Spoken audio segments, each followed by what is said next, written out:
എല്ലാവർക്കും RICT tech കേരളയുടെ പുതിയൊരു വീഡിയോയിലേക്ക് സ്വാഗതം. ഇന്നത്തെ ദിവസം കാർ എസിയുമായിട്ട് ബന്ധപ്പെട്ട് ചില കാര്യങ്ങളാണ് ഡിസ്കസ് ചെയ്യാൻ പോകുന്നത്. ഇപ്പം നമ്മുടെ നാട്ടിലെല്ലാം ഇപ്പോൾ മഴയുടെ സീസണാണ്. അപ്പോൾ ആ സമയത്ത് കാർ എസിയിൽ നമ്മൾ യൂസ് ചെയ്യുന്ന സമയത്ത് എന്തൊക്കെ കാര്യങ്ങളാണ് ശ്രദ്ധിക്കേണ്ടത്, കാർ എസിയിൽ എന്തൊക്കെ മെയിൻ്റനൻസുകളാണ് നടത്തുന്നത് എന്നീ കാര്യങ്ങളാണ് ഡിസ്കസ് ചെയ്യാൻ പോകുന്നത്. ഏറ്റവും ആദ്യമായിട്ട് കാർ എസിയിലെ ചില ബേസിക് കൺട്രോൾസ് ഏതൊക്കെയാണെന്ന് നമുക്ക് നോക്കാം. അപ്പോൾ ഏറ്റവും വലതുഭാഗത്തുള്ള ഈ നോബ് നോക്കുക. അപ്പോൾ ഇത് കൂളിംഗ് അല്ലെങ്കിൽ ഹീറ്റിംഗ് മോഡ് സെലക്ട് ചെയ്യാനുള്ളതാണ്. അപ്പോൾ ഇതിൽ 2 കളറുണ്ട്, ബ്ലൂ കളറും ഉണ്ട്, റെഡ് കളറും ഉണ്ട്.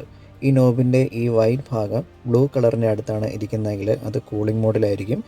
റെഡ് കളറുള്ള ഭാഗത്താണ് ഇരിക്കുന്നതെങ്കിൽ ആ AC സിസ്റ്റം ഹീറ്റിംഗ് മോഡിലായിരിക്കും. ഇനി നമ്മൾ ക്ലോക്ക് വൈസ് ഡയറക്ഷനിൽ ഇത് തിരിക്കുകയാണെങ്കിൽ അത് ഹീറ്റിംഗ് മോഡിലേക്ക് മാറും. ആൻറ്റി ക്ലോക്ക് വൈസ് ആണ് തിരിക്കുന്നതെങ്കിൽ നമ്മൾ അത് കൂളിംഗ് മോഡിലേക്ക് മാറും. ഇനി അടുത്തതായിട്ട് ഉള്ളത് ഫാനിൻ്റെ കൺട്രോളാണ്. അപ്പോൾ ഇതിൻ്റെ അകത്ത് എയർ സർക്കുലേഷന് വേണ്ടിയിട്ട് ഒരു ബ്ലോവർ ഫാനുണ്ട്.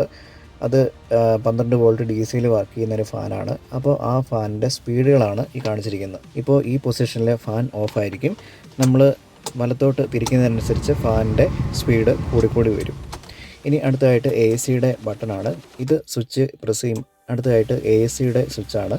അപ്പോൾ ബ്ലോവർ ഫാൻ ഓണാക്കി അതിൽ ഏതെങ്കിലും ഒരു സ്പീഡ് ഇട്ടതിന് ശേഷം നമ്മൾ AC സ്വിച്ചിൽ പ്രസ് ചെയ്യുമ്പോഴാണ് ACയുടെ കംപ്രസർ വർക്ക് ചെയ്യാൻ തുടങ്ങുന്നത്. അന്നേരപ്പോഴാണ് നമുക്ക് കൂളിംഗ് കിട്ടുന്നത്. ഇനി അടുത്തതായിട്ട് ഈ നോബ് എന്ന് പറയുന്നത് എയർ ഡിസ്ചാർജിൻ്റെ പല പൊസിഷൻസാണ്. ഓക്കെ, ഇത്രയും കൺട്രോൾസാണ് കാർ ACക്കകത്ത് ആദ്യമായിട്ട് ഉള്ളത്.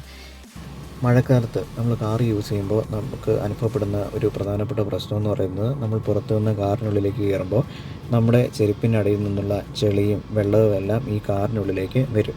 അപ്പോൾ ഈ വാഹനത്തിനുള്ളിലെ ഈർപ്പത്തിൻ്റെ അളവ് വളരെയധികം കൂടും. അപ്പോൾ മഴക്കാലമായതുകൊണ്ട് ഒരു പ്രോബ്ലം ഉണ്ട്. നമ്മുടെ ഈ എയർ കണ്ടീഷൻ സിസ്റ്റത്തിൻ്റെ അകത്ത് ഒരു എയർ ഫിൽറ്ററും ഒരു കൂളിംഗ് കോയിലും ഒരു ഹീറ്റിംഗ് കോയിലും ഉണ്ട്.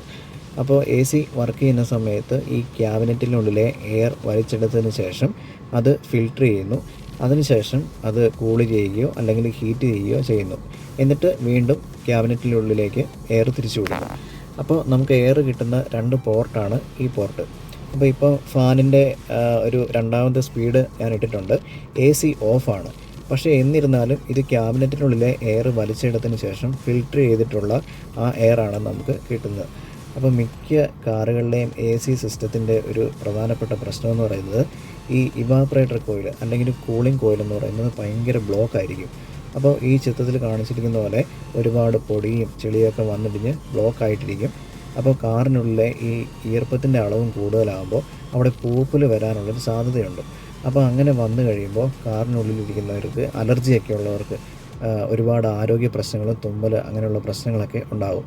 അപ്പോൾ ഒരു അംഗീകൃത കാർ AC സർവീസ് സെൻറ്ററിൽ കൊടുത്തതിന് ശേഷം നമ്മുടെ വാഹനത്തിൻ്റെ AC ക്ലീൻ ചെയ്യാൻ പറയുക. അപ്പോൾ അവരതിനുള്ളിലെ എയർ ഫിൽറ്ററും ഇവാപ്പറേറ്റർ കോയിലും ഹീറ്റിംഗ് കോയിലും എല്ലാം നല്ലപോലെ ക്ലീൻ ചെയ്തിട്ട് തരും. അപ്പോൾ അങ്ങനെ ചെയ്തു കഴിഞ്ഞാൽ ഈ കാറിനുള്ളിൽ സർക്കുലേറ്റ് ചെയ്യുന്ന എയറിൻ്റെ ക്വാളിറ്റി നമുക്ക് കൂട്ടാൻ പറ്റും. പിന്നെ മറ്റൊരു പ്രശ്നം എന്ന് പറയുന്നത്, ഇപ്പം മഴക്കാലത്ത് നമ്മൾ ഡ്രസ്സുകളൊക്കെ ശരിക്ക് ഉണങ്ങാത്തതുകൊണ്ടും പിന്നെ കാറിനുള്ളിൽ ഈ സീറ്റ് കവർ പോലുള്ള ഭാഗങ്ങളിൽ ഈർപ്പം കടന്നു കയറിയിട്ട് കുറച്ച് കഴിയുമ്പോൾ ഒരു ബാഡ് സ്മെല്ല് വരും. അപ്പോൾ അത് നമുക്ക് ഭയങ്കര ഒരു ബുദ്ധിമുട്ടാണ്. അപ്പോൾ അതിനെ ഒഴിവാക്കാൻ വേണ്ടിയിട്ട് നമുക്കൊരു എയർ ഫ്രഷ്നർ യൂസ് ചെയ്യാം. അപ്പോൾ എയർ ഫ്രഷ്നർ യൂസ് ചെയ്യുന്ന സമയത്ത് നമുക്ക് ഒരു കംഫർട്ടാകുന്ന സ്മെല്ലുള്ള എയർ ഫ്രഷ്നർ വേണം നമ്മൾ സെലക്ട് ചെയ്യാൻ. ഇനി അടുത്തതായിട്ട് നമുക്ക് ഈ സ്വിച്ച് നോക്കാം. അപ്പോൾ ഇതിനകത്ത് 2 ഫിഗർ കൊടുത്തിട്ടുണ്ട്. അപ്പോൾ ഒന്ന് ഉദ്ദേശിക്കുന്നതെന്ന് പറഞ്ഞാൽ ഈ കാറിനുള്ളിലെ എയർ അത് സർക്കുലേറ്റ് ചെയ്യുന്ന ഒരു ചിത്രമാണ് കാണിച്ചിരിക്കുന്നത്. പക്ഷേ ഇവിടെ പുറത്തു നിന്നൊരു ആരോ കാണിച്ചിട്ടുണ്ട്. അപ്പോൾ ഇതെന്ന് പറഞ്ഞാൽ ഔട്ട്സൈഡ് ഫ്രഷ് എയർ കാറിനുള്ളിലേക്ക് കയറാൻ വേണ്ടി നമ്മൾ ആ പോർട്ട് തുറന്നു വെച്ചിരിക്കുന്നതാണ് കാണുന്നത്. അപ്പോൾ ചിലരുടെ വാഹനത്തിനുള്ളിൽ ചിലപ്പോൾ സദാസമയവും ഇതേ മോഡിൽ തന്നെ ആയിരിക്കും. അപ്പോൾ അങ്ങനെയാണെങ്കിൽ കാറിനുള്ളിലെ ആ എയർ തന്നെയാണ് വീണ്ടും വീണ്ടും സർക്കുലേറ്റ് ചെയ്യുന്നത്. അപ്പോൾ ആൾക്കാർ കൂടുതലിരിക്കുന്ന സമയത്ത്, നമ്മൾ ദൂരയാത്രയൊക്കെ പോകുന്ന സമയത്ത് കുറച്ച് കഴിയുമ്പോൾ ഓക്സിജൻ്റെ ലെവൽ കുറയാൻ തുടങ്ങും. അപ്പോൾ അങ്ങനെ വരാണ്ടിരിക്കാൻ വേണ്ടി നമ്മളൊരു അല്പസമയം, ഒരു 5 മിനിറ്റ് നേരത്തേക്ക് അല്ലെങ്കിൽ 10 മിനിറ്റ് നേരത്തേക്ക് നമ്മളിത് ജസ്റ്റ് ഒന്ന് ഓണാക്കി വെക്കുക. പക്ഷേ മഴയുള്ള സമയത്ത് നമ്മൾ ഒരിക്കലും ഇങ്ങനെ ചെയ്യാൻ പാടില്ല. മഴയില്ലാത്ത സമയത്ത് പോകുമ്പോഴേ അങ്ങനെ ചെയ്യാവുള്ളൂ. ഇനി അടുത്തതായിട്ട് ഹീറ്റിംഗ് മോഡിലുള്ള പ്രശ്നങ്ങളാണ്. അപ്പോൾ ഇപ്പോൾ നോബ് നമ്മൾ സെറ്റ് ചെയ്തിരിക്കുന്നത് റെഡ് പോയിൻ്ററിലാണ്. അപ്പോൾ റെഡ് പോയിന്റിൽ സെറ്റ് ചെയ്ത് കഴിഞ്ഞാൽ ഈ ഇവാപ്പറേറ്റർ ബ്ലോവർ യൂണിറ്റിനകത്ത് ഒരു ഹീറ്റിംഗ് കോയിലുണ്ട്. അപ്പോൾ ആ ഹീറ്റിംഗ് കോയിൽ ചൂടാകുന്നത് എൻജിനിനുള്ളിലെ ആ ഹോട്ടായ കൂളൻ്റ് ഗ്യാസ് വെച്ചിട്ടാണ്. അപ്പോൾ ആ കൂളൻറ്റിനെ നമ്മളൊരു പമ്പ് ഉപയോഗിച്ചിട്ട് ഈ ഹീറ്റിംഗ് കോയിലിലേക്ക് എത്തിക്കുന്നത്. അങ്ങനെയാണ് ഹീറ്റിംഗ് കോയിൽ ചൂടാകുന്നത്. പക്ഷേ കുറേ നാൾ പ്രവർത്തിച്ച് കഴിയുമ്പോൾ ഈ ഹീറ്റിംഗ് കോയിലും ബ്ലോക്കാവും. അപ്പോൾ അങ്ങനെ ബ്ലോക്കായി കഴിയുമ്പോൾ ഇതുവഴി നമുക്ക് ശരിയായിട്ടുള്ള ചൂട് കാറ്റ് കിട്ടാതെ വരും. അപ്പോൾ അത് ഒഴിവാക്കാൻ വേണ്ടി നമ്മൾ ഇത് സർവീസ് ചെയ്യുന്ന സമയത്ത് ഹീറ്റിംഗ് കോയിലും കൂടെ ഒന്ന് ക്ലീൻ ചെയ്യാൻ പറയുക. ഇനി അടുത്തതായിട്ട് ഹീറ്റിംഗ് മോഡിൽ ഇട്ട് കഴിയുമ്പോൾ നമ്മൾ സെലക്ട് ചെയ്യേണ്ട 2 മോഡാണ്. അപ്പോൾ ഇതിനകത്ത് 2 മോഡുണ്ട്. ഒന്നുകിൽ നമുക്ക് ഈ മോഡിലിടാം, അതല്ലെങ്കിൽ ഇതിടാം. അപ്പോൾ ഇവിടെ ഹീറ്റിംഗ് ആണ് ഉദ്ദേശിക്കുന്നത്. അപ്പോൾ കാറിൽ യാത്ര ചെയ്യുന്ന സമയത്ത് ഈ വിൻഷീൽഡിൻ്റെ സൈഡിൽ ഈർപ്പം കണ്ടൻസ് ചെയ്യും. അപ്പം നമുക്ക് റോഡ് കാണാൻ സാധിക്കാത്ത വരും. അപ്പോൾ ആ സമയത്ത് നമ്മൾ ഈ ഹീറ്റിംഗ് മോഡിൽ ഏതെങ്കിലും ഒന്ന് സെലക്ട് ചെയ്യുക.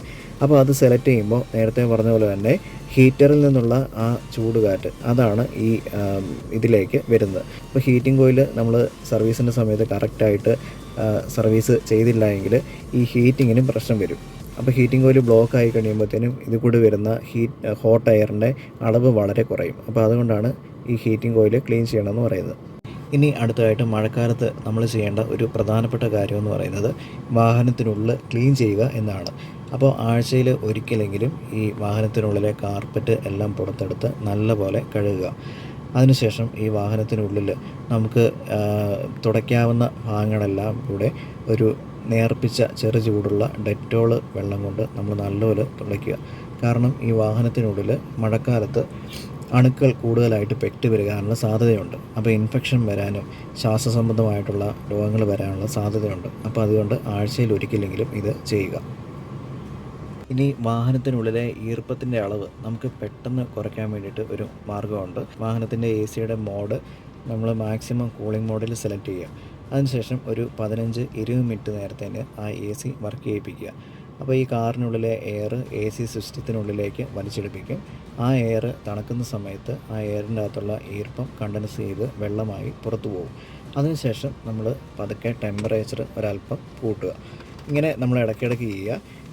ഏറ്റവും കുറഞ്ഞ ടെമ്പറേച്ചറിനുള്ളിൽ അല്ലെങ്കിൽ മാക്സിമം കൂളിംഗ് മോഡിൽ നമ്മൾ ഈ വാഹനത്തിൽ അധികം നേരം ഡ്രൈവ് ചെയ്യാതിരിക്കുക. കാരണം ടെമ്പറേച്ചർ കുറയും തോറും നമ്മൾ കുറേ ദൂരം യാത്ര കഴിയുമ്പോൾ നമുക്ക് ചില ഡിസ്കംഫർട്ട് അനുഭവപ്പെടും, ശ്വാസം മുട്ടലൊക്കെ അനുഭവപ്പെടാനുള്ള സാധ്യതയുണ്ട്. അപ്പോൾ ഒത്തിരി തണുപ്പ് നമ്മൾ പ്രിഫർ ചെയ്യാണ്ടിരിക്കുന്നതായിരിക്കും ഏറ്റവും നല്ലത്. ഇനി അടുത്തതായിട്ട് നമ്മൾ ചെക്ക് ചെയ്യേണ്ട ഒരു പ്രധാനപ്പെട്ട കാര്യമെന്ന് പറയുന്നത് സൈഡിൽ കൂടെയുള്ള ഈ റബ്ബർ ലൈനർ, ഇതിനെ ബീഡിംഗ് എന്ന് പറയും. ഈ ബീഡിങ് വഴിയുള്ള ലീക്കാണ്. അപ്പോൾ മഴയത്ത് നമ്മൾ പോകുന്ന സമയത്ത് വെള്ളം ഇതിലേക്ക് കയറുന്നുണ്ടെങ്കിൽ ഉറപ്പായിട്ടും അപ്പോൾ തന്നെ ബീഡിങ് റീപ്ലേസ് ചെയ്യുക. അപ്പോൾ ഇതുപോലെ ഗ്ലാസ് ഉള്ള എല്ലാ സൈഡിലെയും ബീഡിങ് നമ്മളൊന്ന് ചെക്ക് ചെയ്യുക. അപ്പോൾ ഇതുവഴി ലീക്ക് ഉണ്ടെങ്കിൽ അത് ഉടൻ തന്നെ നമ്മൾ മാറ്റേണ്ടതാണ്. അപ്പോൾ ഇത്ര കാര്യങ്ങളാണ് നമ്മൾ കാർ AC ശ്രദ്ധിക്കാനുള്ളത്. അപ്പോൾ ഇതുമായിട്ട് ബന്ധപ്പെട്ട് നിങ്ങൾക്ക് എന്തെങ്കിലും ഡൗട്ട്സ് ഉണ്ടെങ്കിൽ ആ കമൻറ്റിൽ മെൻഷൻ ചെയ്യുക. അപ്പോൾ ഈ വീഡിയോ എല്ലാവർക്കും ഇഷ്ടപ്പെട്ടെന്ന് വിചാരിക്കുന്നു. ഇനി മറ്റൊരു വീഡിയോയ്ക്കായിട്ട് ഈ ചാനൽ സബ്സ്ക്രൈബ് ചെയ്യുക.